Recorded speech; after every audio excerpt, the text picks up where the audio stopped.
Welcome back to the Verdict Zone, where we put life's most complex conflicts on trial.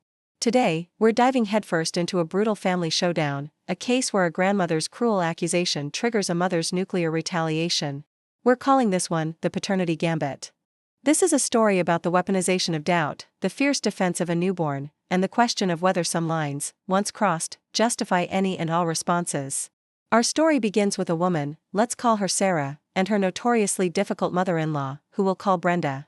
Brenda has always been a challenging figure in Sarah's life, known for her impossibly high standards, her passive-aggressive comments, and her tendency to create public scenes. Their relationship has been a tightrope walk for years, a delicate balance of keeping the peace while protecting personal boundaries. But the birth of Sarah's first child, a baby boy, didn't bring them closer. Instead, it lit the fuse on a ticking time bomb.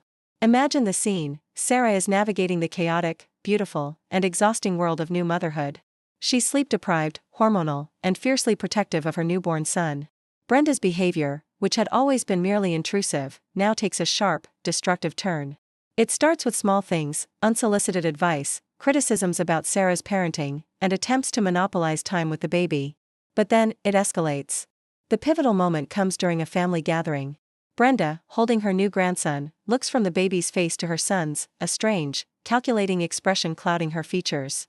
The warmth she'd shown during the pregnancy evaporates, replaced by a cold suspicion. In front of relatives and friends, Brenda makes a shocking declaration. She voices doubt about the baby's parentage. She loudly suggests that her son might not be the father and insists, publicly, that Sarah must agree to a paternity test to clear the air. The accusation hangs in the air, thick and poisonous. For Sarah, it's a profound violation. It's not just an attack on her character, it's an attack on her family, her marriage, and the sacred bond with her newborn child. The doubt doesn't stay within the walls of that room.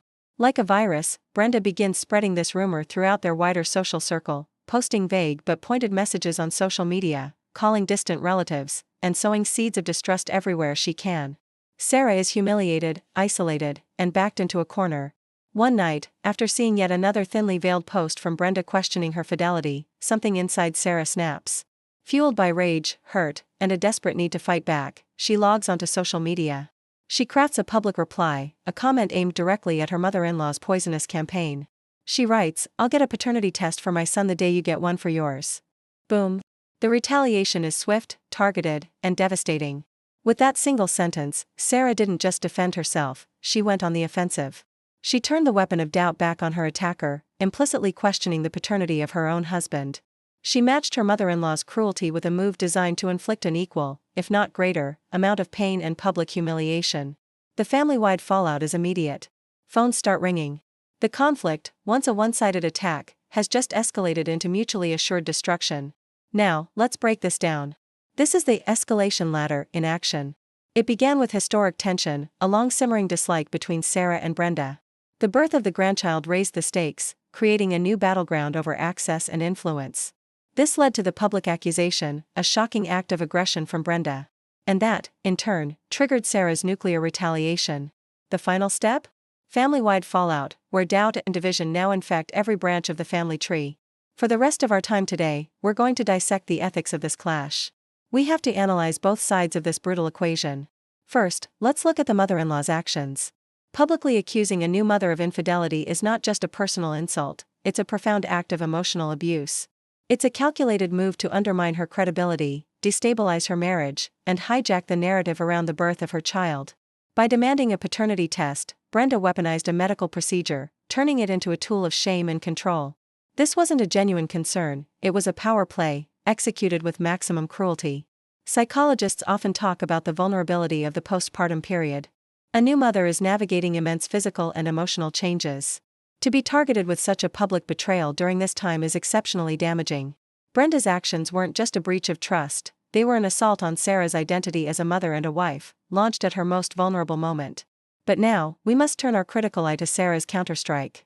Her rage was completely understandable. Her desire to protect her child and her own integrity is primal.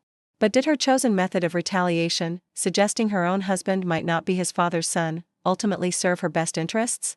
Here's the problem: in fighting fire with fire, Sarah may have inadvertently validated her mother-in-law's entire narrative of family secrets and betrayal. She stooped to Brenda's level, using the same weapon of public shaming and genealogical doubt. More importantly, this move risked damaging her most critical alliance, the trust she shares with her husband. While her anger was directed at his mother, the shrapnel from her explosion landed squarely on him.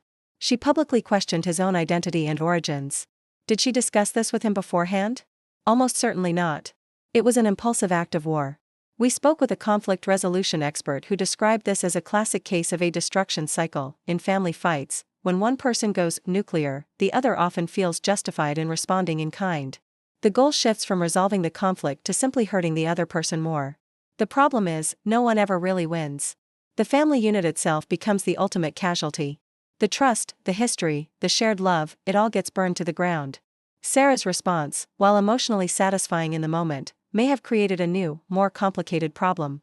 Now, she not only has to deal with her mother-in-law but also with the potential rift she created in her own marriage. She forced her husband into an impossible position, caught between his mother's attack and his wife's counterattack. This brings us to our moral judgment to ponder.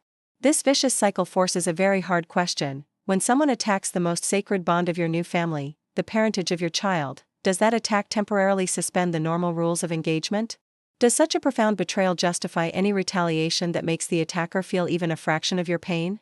Is there a point where the principle of turning the other cheek no longer applies, and the only recourse is to fight back with equal or greater force to protect your family's honor? This is the core of the dilemma. On one hand, Brenda's attack was so egregious, so far outside the bounds of acceptable behavior, that perhaps a conventional, polite response would have been useless. It might have been seen as weakness, inviting even more abuse. Sarah's strike was a clear message: if you come for my family, I will burn your world down. It established a boundary that Brenda would never dare to cross again. On the other hand, the fallout is immense. The trust within the family is shattered. Doubt has been planted not just about Sarah's child, but now about her husband as well. The conflict has spiraled, potentially beyond any hope of repair. Sarah defended her honor, yes, but at what cost to her marriage and the long-term health of her family? Did she sacrifice her most important relationship to win a battle against her least important one? Navigating family warfare requires understanding the cost of every weapon you choose to use. There are no easy answers here, only difficult choices and painful consequences. The Paternity Gambit is a stark reminder that in the heat of battle, the moves we make to protect ourselves can sometimes cause the most collateral damage to the people we love.